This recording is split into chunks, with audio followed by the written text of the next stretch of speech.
बिस्मिल्लाहिर्रहमानिर्रहीम। Welcome to radio school. मेरा नाम मोहम्मद जाफ़र है और आज हम लोग जो टॉपिक आपके लिए डिस्कस करने वाले हैं वो क्लास 9th की फ़िज़िक्स में से चैप्टर नंबर 3 का टॉपिक है law of conservation of momentum. बेटा ये बहुत ज़्यादा इंपॉर्टेंट टॉपिक है, लॉन्ग क्वेश्चन में ये आता है, 9th के बोर्ड्स के पेपर एग्ज़ाम्स में भी ये बहुत बार आया हुआ है।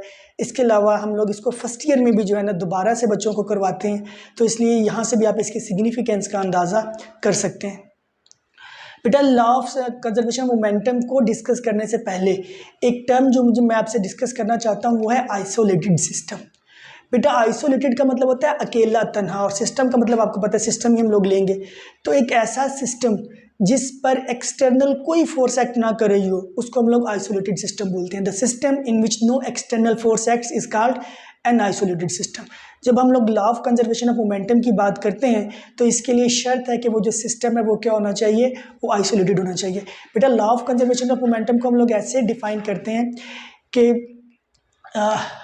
the momentum of an isolated system of two or more than two interacting bodies remains constant। इसका मतलब ये हुआ कि अगर आपके पास आइसोलेटेड सिस्टम के अंदर दो या दो से ज़्यादा बॉडीज़ मौजूद हों और वो आपस में इंटरेक्ट भी कर रही हूँ, चाहे वो फिजिकल इंटरेक्ट करें चाहे वो इलेक्ट्रोस्टैटिकली इंटरेक्ट करें, तो उनका जो मोमेंटम है वो इंटरेक्ट करने से पहले और इंटरेक्ट करने के बाद वो कंजर्व हो जाता है, वो सेम रहता है। और इसी को हम लोग क्या बोलते हैं, law of conservation of momentum. The momentum of an isolated system of two or more than two interacting bodies remains constant is called law of conservation of momentum. बेटा इसको एक्सप्लेन करने के लिए मैंने आपके लिए डायग्राम्स ड्रा कर दी हैं। देखिएगा दो बॉडीज़ हैं, m1 है m2 है, और हम लोग सपोज कर रहे हैं कि ये स्ट्रेट लाइन में मूव कर रही हैं। m1 की वेलोसिटी वो u1 है और m2 की वेलोसिटी जो है वो u2 है, और ये बिफोर कुलेयन की बात हो रही है। अगर मैं बिफोर कुलेयन में इन दोनों बॉडीज़ का मोमेंटम निकालना चाहूँ बेटा तो वो ऐसे निकलेगा। देखिएगा बिफोर कुलेयन की बात हो रही है और मैं मोमेंटम निकाल रहा हूँ m1 का, मोमेंटम ऑफ m1। वो सिंपली आपको पता होता है कि मैस और वेलोसिटी का प्रोडक्ट है, मैस और वेलोसिटी का प्रोडक्ट है। मैस इसका m1 है, वेलोसिटी इसकी u1 है। इसी तरह से बेटा m2 का मोमेंटम क्या होगा वो निकालते हैं बेटे, मोमेंटम ऑफ m2 हो जाएगा m2 और u2। तो बेटा यहाँ पे इनका टोटल मोमेंटम क्या होगा, टोटल मोमेंटम। आप सिंपली बेटा इनको क्या कर दो, ऐड कर दो, m1 u1 plus m2 u2। ये बेटा आपके पास इनका मोमेंटम आएगा बिफोर कुलेयन।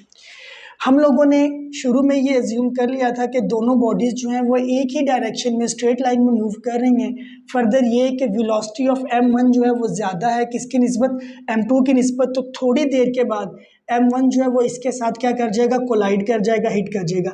ये वो डायग्राम है जब वो क्या कर रहे हैं, कोलाइड कर रहे हैं। कुलेयन के बाद बेटा इनका मैस तो चेंज नहीं होगा, सिर्फ एक ही चीज़ चेंज होगी, इनकी वेलोसिटी चेंज होगी। m1 की वेलोसिटी जो कि पहले क्या थी u1 वो v1 में चेंज हो जाएगी, और m2 की वेलोसिटी जो पहले u2 थी अब वो किस में चेंज हो जाएगी, v2 में। तो अब मैं आफ्टर कुलेयन का बेटा जो है ना मोमेंटम फाइंड करने वाला हूँ, किसका, m1 का भी और m2 का भी। तो मैं आपके सामने यहाँ पे लिख देता हूँ आफ्टर कुलेयन, ठीक है बेटा। सेम चीज़ें रिपीट होंगी बस, मोमेंटम ऑफ m1 वो क्या हो जाएगा, m1 v1, यहाँ पे u1 था यहाँ पे v1 हो जाएगा। मोमेंटम ऑफ m2 तो वो हो जाएगा m2 और v2। बेटा टोटल मोमेंटम क्या होगा, टोटल मोमेंटम आप सिंपली जैसे आपने ऊपर ऐड किया है इनको दोनों क्वांटिटीज़ को क्या कर दो, ऐड कर दो, m2 और v2। अब बेटा law of conservation of momentum हमें क्या कहता है, law of conservation of momentum हमें ये कहता है कि किसी आइसोलेटेड सिस्टम के अंदर कोई सी दो बॉडीज़ का मोमेंटम टकराने से पहले और टकराने के बाद वो क्या रहता है, सेम रहता है, कांस्टेंट रहता है। तो according to law of conservation of momentum मैं लिख सकता हूँ कि टोटल मोमेंटम बिफोर कुलेयन वो इक्वल होगा बेटा टोटल मोमेंटम आफ्टर कोलिजन। जी बेटा, टोटल मोमेंटम बिफोर कोलिजन तो मैंने निकाला हुआ है। टोटल मोमेंटम देख लीजिए बिफोर कोलिजन वाला, ये क्या है बेटा आपके पास m1 u1 plus m2 u2, और ये इक्वल टू किसके, टोटल मोमेंटम आफ्टर कोलिजन, जो कि मैंने यहाँ पे निकाला है आपके सामने m1 v1 plus m2 v2। ये आपके पास जो है ना law of conservation of momentum जो है, ये यहाँ तक आपके पास प्रूव हो जाता है। वो हम जब भी पेपर में क्वेश्चन आता है वो आपको यही कहते हैं कि डिफाइन करें law of conservation of momentum और इसको प्रूव करें।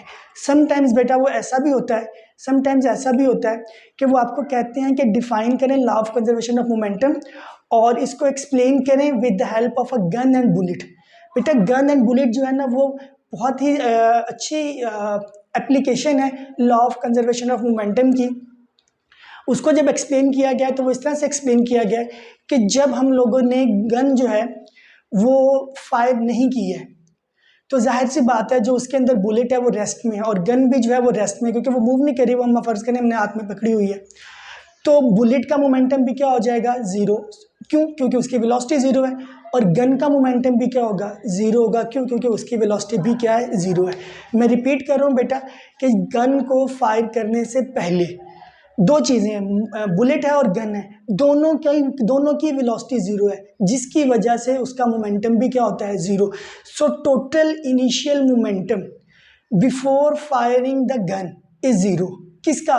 बुलेट का भी और गन का भी। वो मैं आपके लिए यहाँ पे लिख देता हूँ, गन एंड बुलेट में। बुक वालों ने सिर्फ इसको जो है ना लिखा है, उन्होंने प्रूव नहीं किया, यानी लिखा मैथमेटिकल फॉर्म में नहीं लिखा, तो मैं लिख रहा हूँ आपके सामने total momentum of gun and bullet before fire,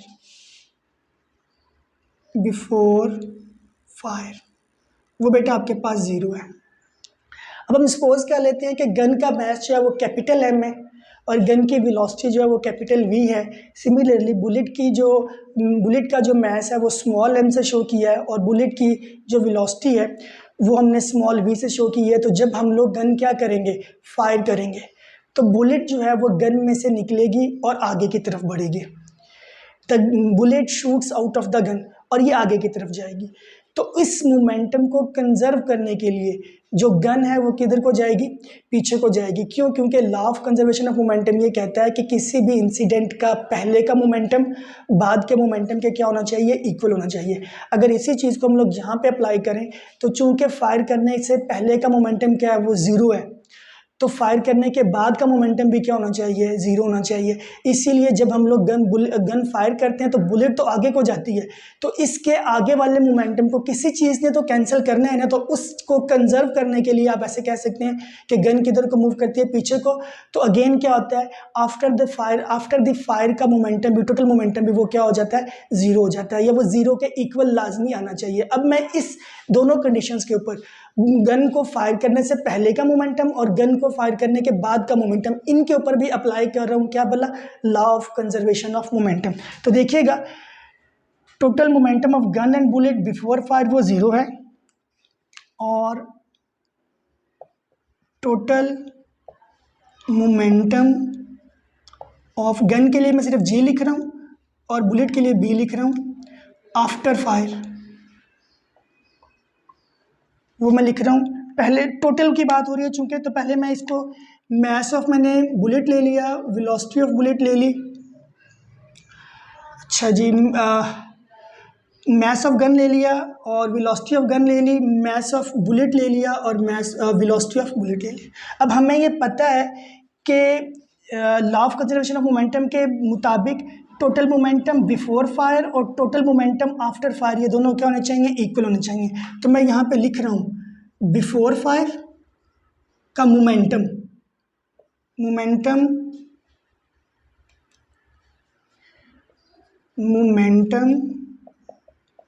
before fire must be equal to total momentum after fire. बेटा बिफोर फायर वाला क्या था बेटे, वो तो ज़ीरो था, और आफ्टर फायर वाला क्या है, एम वी प्लस एम और वी। बेटा ये टर्म इधर ले आओ, ये क्या हो जाएगी आपके पास माइनस की हो जाएगी, और ये v जो मल्टीप्लाई हो रहा है इधर आके क्या हो जाएगा, डिवाइड हो जाएगा। और अगर आपको v निकालना है तो आप m को क्या करो, इधर ले आओ। बुक वालों ने क्या किया हुआ है, यहाँ से जो है ना वेलोसिटी निकाली है बुलेट गन की, तो उन्होंने मैथ जो है वेलोसिटी के साथ मल्टीप्लाई हो रहा है वो इधर लाके क्या किया है, डिवाइड किया है। तो ये आपके पास वेलोसिटी आती है किसकी, गन की, आफ्टर फायर की, क्योंकि कैपिटल वी हमने किसके लिए शो किया था, गन के लिए शो किया था। अब बेटा अगर आप गौर करें ना तो वेलोसिटी ऑफ गन वो माइनस में आई है, और आपको पता है कि फिजिक्स में माइनस का मतलब ये होता है कि डायरेक्शन अपोजिट है।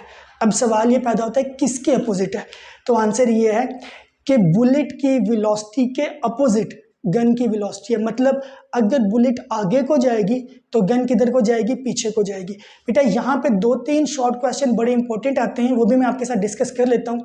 वो ये कि अक्सर पेपर में ये क्वेश्चन पूछ लिया जाता है कि बुलेट जो है वो तो बहुत दूर तक मूव करती है, जबकि गन इतना दूर तक पीछे को मूव नहीं करती, इसकी क्या वजह है। तो उसका बड़ा सिंपल सा आंसर है, चूंकि mass of the bullet is very small, so ये बहुत दूर तक जाती है, जबकि mass of the gun is very large, तो ये बहुत कम जो है ना रिकॉयल करती है। रिकॉयल मीन्स पीछे की तरफ आना।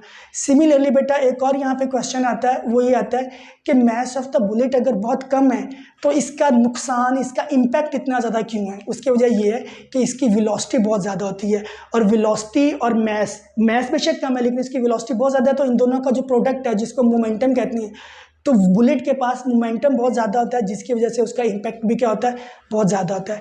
सिमिलरली बेटा एक और इसकी एप्लीकेशन है बहुत इंपॉर्टेंट, और वो जेट्स में और रॉकेट्स में है। वो आपको पता है कि ये बहुत स्पीड से मूव करते हैं, उनका प्रिंसिपल भी law of conservation of momentum ही है। क्यों, जब गैसेस जो हैं, जब उनके अंदर फ्यूल जलता है तो गैसेस बहुत ज़्यादा वेलोसिटी से, जो उनके रेयर एंड है, पीछे वाला एंड है, उससे पीछे को निकलती हैं, और इस मोमेंटम को कंजर्व करने के लिए रॉकेट और जेट्स किधर को मूव करते हैं, आगे को मूव करते हैं। बेटा ये आपका आज का टॉपिक था law of conservation of momentum. इसमें हमने law of conservation of momentum को भी डिस्कस किया, उसकी एप्लीकेशन गन एंड बुलेट को भी डिस्कस किया, उसके बाद रॉकेट्स और जेट इंजन्स के बारे में भी हमने डिस्कस किया। होप सो कि आपको ये पसंद आया होगा। अपने दोस्तों के साथ इस चैनल को शेयर कीजिएगा और उनसे भी और हमें सपोर्ट करते रहिएगा। Thank you so much.